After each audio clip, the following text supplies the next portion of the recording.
ಗ್ರಂಥಗಳಲ್ಲಿ ಸೂಚಿಸ್ತೈತೆ అన్ని గ్రంథాల్లో ರಕ್ತ సూచిస్తుంది. ದ್ವಾರ ಇಲ್ಲದೆ ಪಾಪದ ವಿಮೋಚನೆ ಇಲ್ಲ.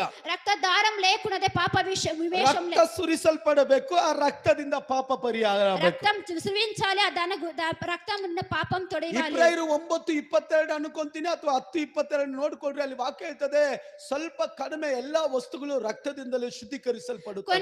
కొన్ని తక్కువ రక్తాన్ని ఇంకనే శుద్ధీకరిస్తుంది. 23ನೇ ವಾಕ್ಯ ಆಗಿದೆ, ರಕ್ತ ದಾರವಿಲ್ಲದೆ ಪಾಪ ನಿವಾರಣೆ ಇಲ್ಲ ಅಂತ ಹೇಳಪಟ್ಟಿದೆ. రక్తదారం లేకుంటే పాప నివారణ లేదు అని చెప్తుంది. ದಾವೀದನು ಹೇಳಿದ, ಸ್ವಾಮಿ ನಾನು ಲಕ್ಕಿಸಲಾರದಷ್ಟು ಆಪತ್ತುಗಳು, ಲಕ್ಕಿಸಲಾರದಷ್ಟು ನನ್ನ ತಲೆ ಕೂದಲಷ್ಟು ಪಾಪಗಳು ನಾನು ಮಾಡಿದ್ದೇನೆ. దావీదుడు చెప్తాడు, నా తల వెంట్రులంతా పాపం చేసిండను అని చెప్తాడు.